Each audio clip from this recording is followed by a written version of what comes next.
Salve Maria, meu nome é Cassiano, tenho 31 anos. Salve Maria, meu nome é Jennifer, eu tenho 26 anos. Estamos juntos há 10 anos e somos casados há 5. Temos 4 filhos. A Maria Clara de 8 anos, o Miguel, que já entregamos para o Senhor, a Maria Helena de 3 anos e o João Cassiano de apenas 45 dias. E hoje nós estamos aqui para falar um pouco sobre a nossa conversão. Bom, nós estamos juntos desde 2011 e nós namoramos pouquíssimo tempo, nos conhecemos em 2010, começamos a namorar em 2011 e em menos de um mês eu já estava morando no fundo da casa da mãe do Cassiano já, né? E nós, assim, não frequentávamos a missa, tínhamos conhecimento muito supérfluo da fé. Eu sempre fui muito curiosa, então eu acompanhava a questão de horóscopo, zodíaco, tarô. Sempre me encantou muito essa questão do espiritismo, né? Das vidas passadas. Cheguei a estudar também sobre o budismo também, né? Eu comprava muitos livros de vidas passadas, regressão. Cheguei a fazer regressão, né? Então, assim, a gente ficava muito perdido. O Cassiano, ele nunca me acompanhou.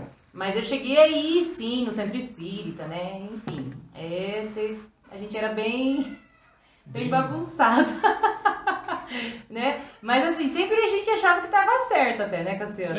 Achava que aquilo ali era o correto, né? A gente ia ajudar pessoas dessa forma, etc, né? Mesmo eu tendo um pezinho atrás, né, a Jennifer sempre gostou de ir nessas coisas aí. O Cassiano, ele nunca me acompanhava, mas eu continuava indo e aí até que, uma vez me sentindo muito sozinha, parei de ir. Bom, enfim, 2015 foi um tempo assim onde que realmente eu me aprofundei demais, né? Foi em 2015, amor? Foi em 2015 que a gente começou a frequentar o centro espírita? Não, foi 14. Então, em 2014 eu comecei a frequentar o centro espírita e eu fiquei uns meses, achei que eu tinha encontrado a verdade, foi através de uma amiga de trabalho, né? E outro amigo de trabalho meu, que era protestante pastor, ele começou a refutar todas as coisas, né? Ele começou a falar que era do demônio aquilo, usando a Bíblia e tudo. E no começo eu achei que ele era meio doido. Que ele também era, né? Ele também tinha se passado, ele tinha se convertido à igreja protestante e por ali ficou, né? E daí eu acabei me convencendo, depois de muita insistência dele e tudo, e daí eu comecei a ver algumas coisas estranhas, e em casa também, né? E o Cassiano, ele também me fez uma pergunta também que foi bem interessante, né, Cassiano? A pergunta foi assim: se o demônio, né, poderia se transformar em qualquer pessoa, o que ia diferenciar a pessoa que o espírito está vendo do demônio? Como que a pessoa ia diferenciar isso, se ela estava indo, né? E isso fez com que tanto a Jennifer abrisse os olhos dela, quanto essa amiga que fez com que ela fosse para essa seita espírita, né? Isso aí fez com que a Jennifer parasse e falasse, é verdade, né? E aí o que aconteceu? Ela começou a ir na Assembleia de Deus. Quando chegou na Assembleia de Deus, o que acontece? Eles colocaram em nós uma vaidade, né? Por exemplo, vocês vão vir testemunhar aqui e tal, tô vendo que você está passando por uma batalha, não sei o quê. Só que quando eles falaram isso pra mim, a gente ficou todo empolgado, mas eu fiquei pensando assim, cara, mas como que eu já tinha uma base católica, eu ficava pensando, mas como que eles escolhem o que eles vão ler? Como que eles têm certeza disso que eles estão falando, se é realmente certo, né? Faltava ali um embasamento para mim, teológico deles para mim, né? Porque qualquer pessoa subia lá e falava o que queria, entendeu? Então eu sempre fiquei com o pé atrás nesse ponto. Já a Jennifer estava gostando e tal, até que chegou... Eu queria ser pastora. Então, chegou um determinado momento que eu falei pra Jennifer assim, ó, se você quiser ir nesse negócio evangélico aí, né, você vai. Eu não. E aí acabou que eu meio que dei uma afastada, mas acabei até indo em outras igrejas também, né? Outras seitas por aí que fui sendo convidada, daí eu fui indo. E a minha tia, nesse meio tempo também, me convidou para ir para o Nardelli, lá no Santuário de Santa Rita de Cássia. E era uma vez por mês, e nós chegamos a ir. Só que eu não tava assim, vamos dizer, eu tava muito aberta, né, a tudo. Então, eu não tava assim buscando uma verdade, né? Mas eu sempre busquei uma coisa. A conversão da minha mãe. Não tava nem buscando a minha direito, né? E já buscava a conversão dela, né? Mas era um pedido que eu queria um milagre que minha mãe mudasse de vida, né? E já fazia muitos anos que eu não conversava com a minha mãe, então eu sempre pedia para Deus isso, era sempre assim, vamos dizer, a motivação, o gatilho assim que Deus usava para eu poder rezar, para eu poder estar sempre em oração, né? Era a minha família. E aí a minha tia nos chamava para ir para o Nardelli, a gente foi vários meses, né, seguidos aí. E em uma das terça-feira, uma semana, e foi no... Próximo do aniversário dela. Próximo do aniversário da minha mãe.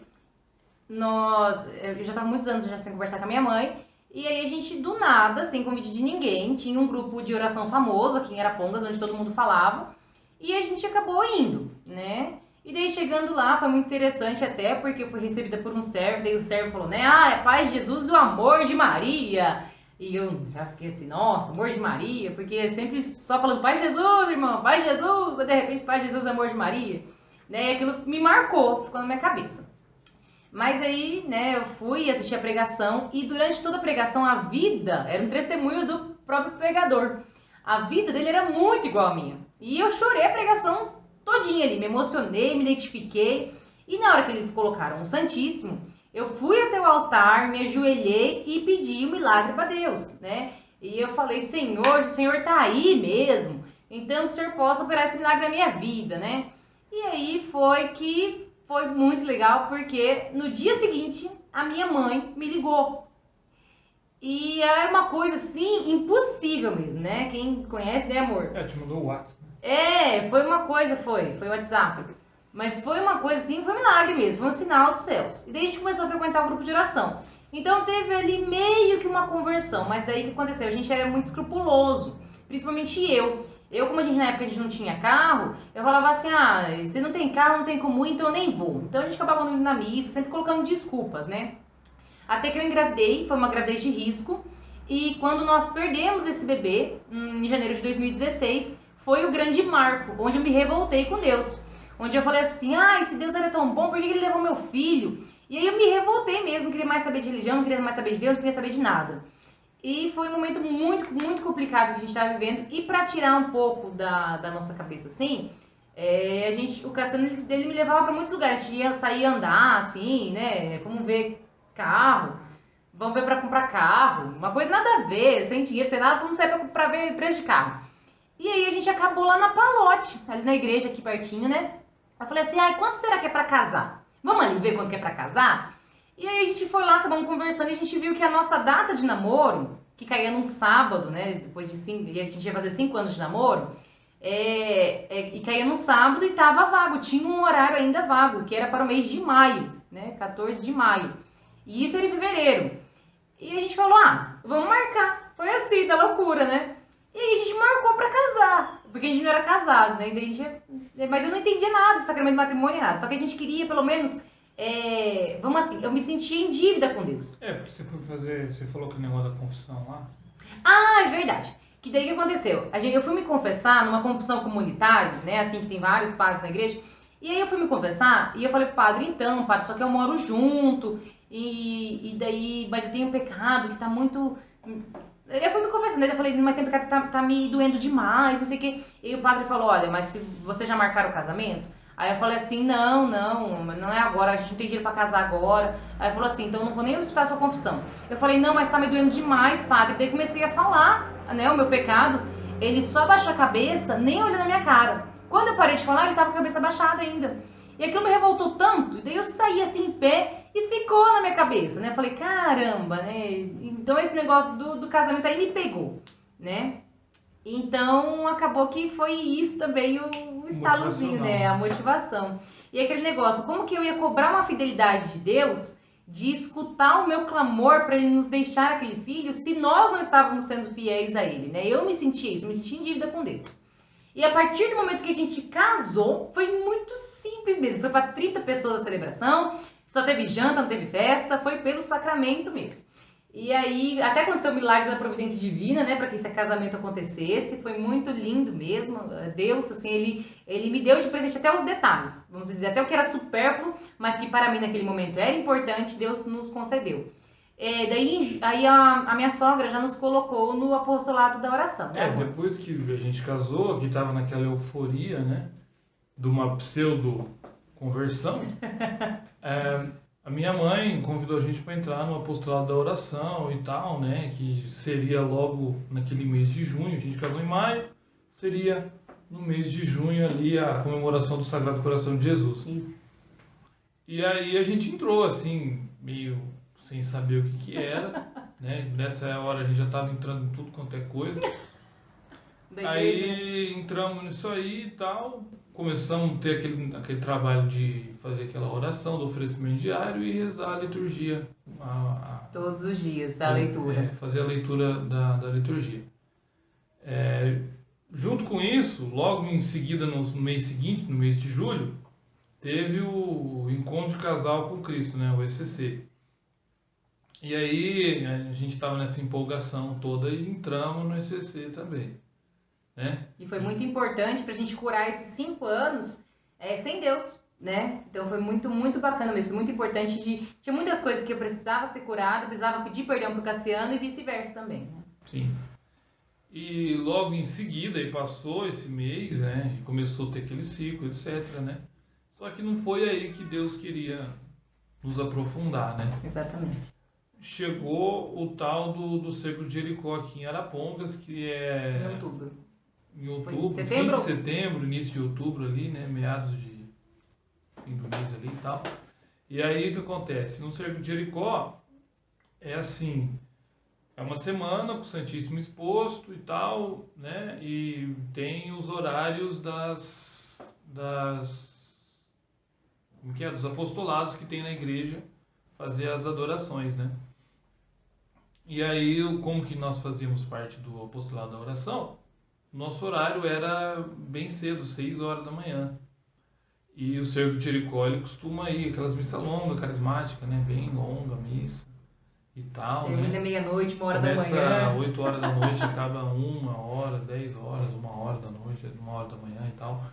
E aí a Jennifer disse assim, já que a gente tem que estar 6 horas para adoração, vamos ficar direto, né? A noite toda. Porque nessa época, como a gente tinha...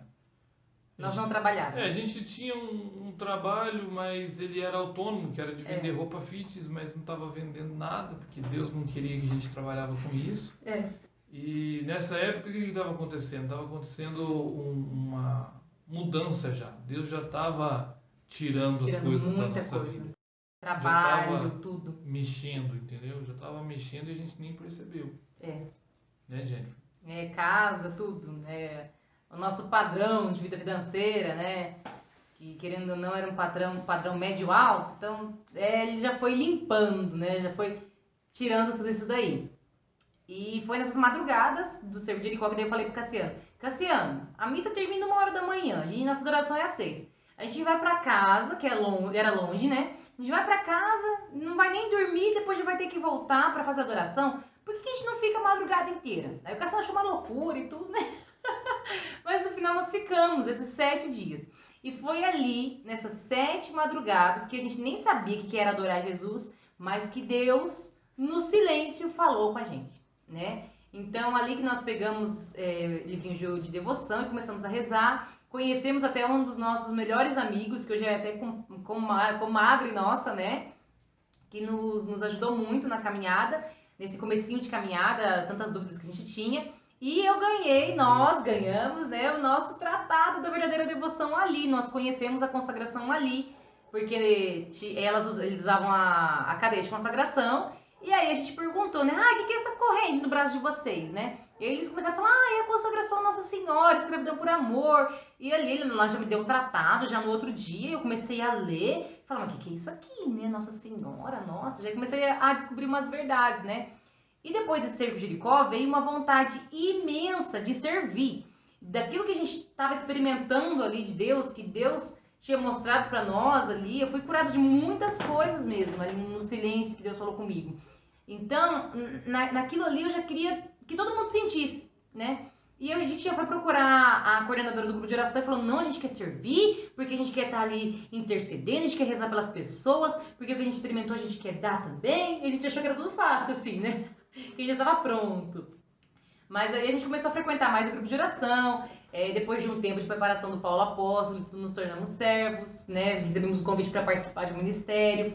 E assim, a gente começou a estudar muito, né? Nos consagramos logo no ano seguinte, né? Através da formação, nos consagramos. A primeira coisa que a gente fez foi consagrar. Né? Antes até de servir tudo foi a consagração, verdade.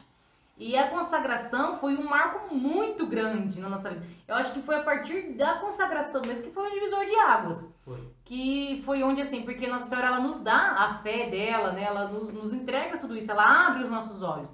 Porque até então também, todo esse um ano ali que a gente estava lendo a Bíblia diariamente, era o Cassiano que traduzia para mim. E depois da consagração eu comecei a entender as palavras, eu comecei a entender aqueles livros difíceis que eu li, igual o Confissões de Santo Agostinho, Santa Teresa d'Ávila, que foi uma santona, o livro da vida, o livro Caminho de Perfeição, foi o que fez total diferença também, que me mostrou que eu não tinha que brigar para eu ter razão, porque até em casa, né, amor? Era sempre assim, eu que tinha que ter a última palavra, eu era muito orgulhosa, ainda sou um pouco, ainda não vou falar que eu era não, né? Que ainda estou em construção, né, aquela conversão diária, mas eu era assim, muito feminista, vamos dizer, né? Eu tinha que ter a última palavra, eu tinha que falar mais alto, eu tinha que tomar decisão, e aí o livro Caminho de Perfeição de Santa Teresa d'Ávila me ajudou demais. E a gente foi se aprofundando. Nossa Senhora, ela nos dá uma sede, né, com a consagração, uma sede de conhecimento, uma sede de busca pela verdade. Pelo menos foi assim comigo. E eu sempre fui falando pro Cassiano, e o Cassiano começou a acompanhar muito o Padre Paulo Ricardo, né? Até pra quê, Cassiano, que você começou a acompanhar muito o Padre Paulo Ricardo? Então, porque... As discussões. O meu irmão, ele acabou indo pro caminho do protestantismo, né? E aí acontecia muito embate, tanto meu com o meu irmão, quanto da Jennifer com a esposa dele, né? E devido a esses embates, isso aí nos dava o quê? Combustível, né? Para estudar, para ir buscando e tal, né? Tanto que chegou um ponto ali que o meu irmão não queria mais conversar comigo, porque toda vez dava... Os debates. Um embatezinho, né? Porque a maneira de um protestante pensar é completamente diferente da maneira de um católico enxergar a vida. Exatamente. Né? Então, e aí foi muito bacana. Em certo ponto, Deus usa de tudo, né? E Deus usou disso também, né?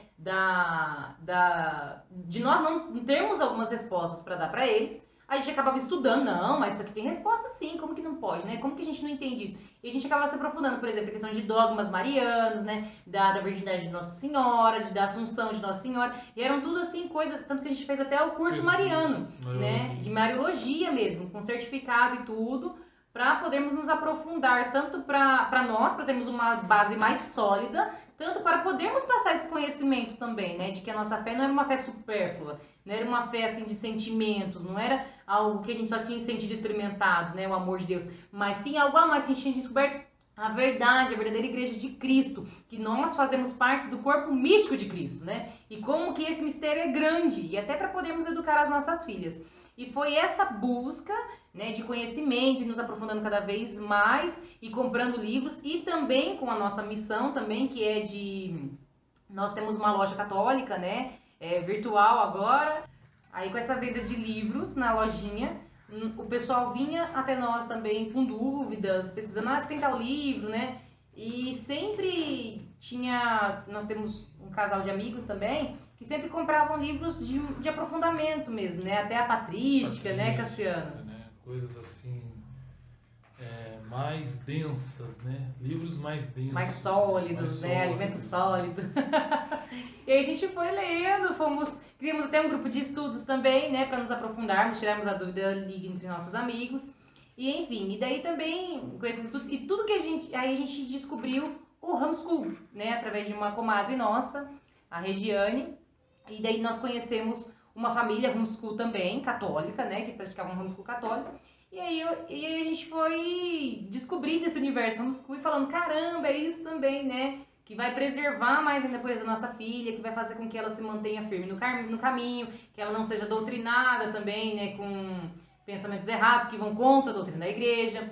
E enfim, e aí nós também começamos a aplicar o homeschool em casa, né? Com as nossas filhas. Agora com as duas, né? Antes era só com a mais velha, agora com a mais nova também.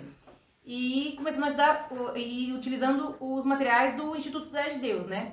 que é um material com base toda na doutrina católica, seja qualquer matéria, geografia, história, tudo é com base na doutrina. Né, amor? Pode falar um pouquinho. Vou pegar o neném aqui. Essa questão do homeschool, a gente até relutou um pouco antes, né? Porque a gente não conhecia muito sobre o assunto.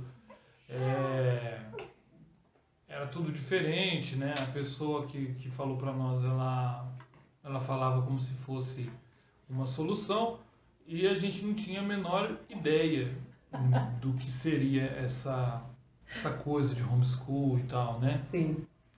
Até que, igual a Jennifer disse, né? A gente com esse aprofundamento e com o que a nossa filha falava do que ela passava na escola, a gente falou, não, vai ter que ser o homeschool mesmo e tal. Aí veio a coisa do Instituto Cidade de Deus, a gente conversou com uma mãe homeschool ali, que tem mais de 4 filhos e aplica ali de maneira assídua, né, o homeschool e tal, e vem tendo fruto, a criança vem tendo todas as famílias, né, vem tendo um desenvolvimento bom. Desenvolvimento, né, um desenvolvimento muito além da média da idade da criança. E isso foi com que a gente tem que buscar bastante os ensinamentos aí e tal, para conseguir passar para elas, né? Porque o futuro são elas, né? Não adianta de nada, elas são os nossos frutos, né? E uma coisa bem interessante também na nossa conversão foi que tudo que a gente foi aprendendo não ficava só na teoria, a gente começava a colocar em prática. Então a gente descobria, por exemplo, a questão de ser aberto à vida, né? A questão de aceitar todos os filhos que Deus mandar, que a gente prometeu ali no altar. Então, por mais que no começo foi muito difícil, principalmente eu, até nós não usávamos nenhum método, mas eu morria de medo de engravidar, então, assim, nenhum método hormonal, vamos dizer, né? Mas a gente evitava, né? De uma certa forma.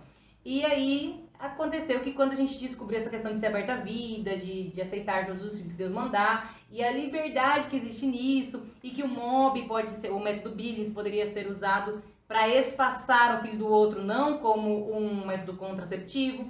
Então, assim, sempre a gente foi fazendo tudo com muita oração. A oração, graças a Deus, assim, nunca faltou. Diminuiu muitas vezes, mas nunca faltou. Sempre foi algo, assim, primordial aqui em casa. Né? E é a consagração mesmo que dá isso, né? A consagração Nossa Senhora sempre nos puxa, nem se for esquentar a cadeia ali, né? Assim, nem se for algo físico mesmo pra gente sentir, mas ela nos puxa. Mas a gente acaba vendo. Também. A questão da modéstia, exatamente. Então eu fui descobrindo todas essas coisas, eu fui estudando, fui falando, mas e esse negócio do véu? E esse negócio da saia? E daí eu até tenho um livro, né, amor, do Seleta de Textos sobre a Modéstia, aqui. Esse livro maravilhoso aqui, ó. E aí eu estudando, e daí comecei a ver, porque eu sempre tive muita dúvida. E eu sempre quis, mas por que isso? E fui vendo, e tudo eu começava a aplicar. Então, assim, o véu eu ainda demorei 1 ano depois da minha consagração para poder usar. Mas é um trabalho que Nosso Senhor foi fazendo no coração e eu fui aceitando. E aquela renúncia de mim mesmo, né? Então eu sempre tive isso comigo, né? Não, tem que renunciar. Virou até um lema aqui em casa, né, Cassiano? O Cassiano vive falando pras meninas, né? Não, e a renúncia de, mas eu não quero, pai. Renuncia a si mesmo. Qual que é o lema de casa? Eu tenho que renunciar a si mesmo, tomar a cruz? Então a gente vai na vivência diária, né, aplicando isso. Então, a gente sempre fomos descobrindo, fomos colocando em prática, né? E assim, a minha filha, por exemplo, né, a Maria Clara, ela mesma que pediu pra começar a usar o véu. Ela mesma que um dia chorou quando eu fui colocar uma calça nela, entendeu? Então, assim, nunca teve uma obrigatoriedade, nunca foi aquela coisa assim, não, agora você vai usar saia e não vai usar mais calça, né? Não, agora também vou jogar todas minhas calças fora. Não, foi um processo.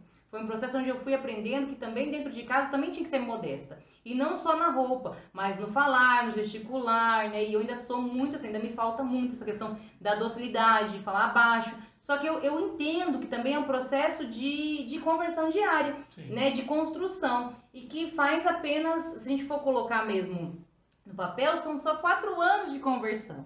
Né? E a gente tem que buscar a verdade, continuar sabendo que estamos, graças a Deus, no caminho certo, né? E essa busca pela santidade, né, que fez total diferença. A gente sempre está lembrando que é possível a santidade, que nós precisamos ser santos e termos filhos santos, porque o que eu vou prestar de contas, né, para Deus, é a santidade aqui no meu lar, né? A minha casa. É isso que Deus vai cobrar de mim, do meu marido e dos meus filhos. Então é essa consciência também, né? Acredito. Eu acho que isso é um pouquinho do que a gente vive, do que a gente viveu, né, Jennifer? Sim. E é isso, né? E tudo sempre para honra e glória de Deus, né? Tudo fazemos isso, tanto nosso trabalho e aquele negócio que Deus foi tirando, né? Deus tirou tudo. E ele foi fazendo uma limpa e fez nova todas as coisas. E faz nova todas as coisas diariamente. Eu acho que é uma questão assim de você se abrir para a graça de Deus. E estudar, conhecer, tirar dúvidas, bons padres, direção espiritual, né? Confissão. Confissão, principalmente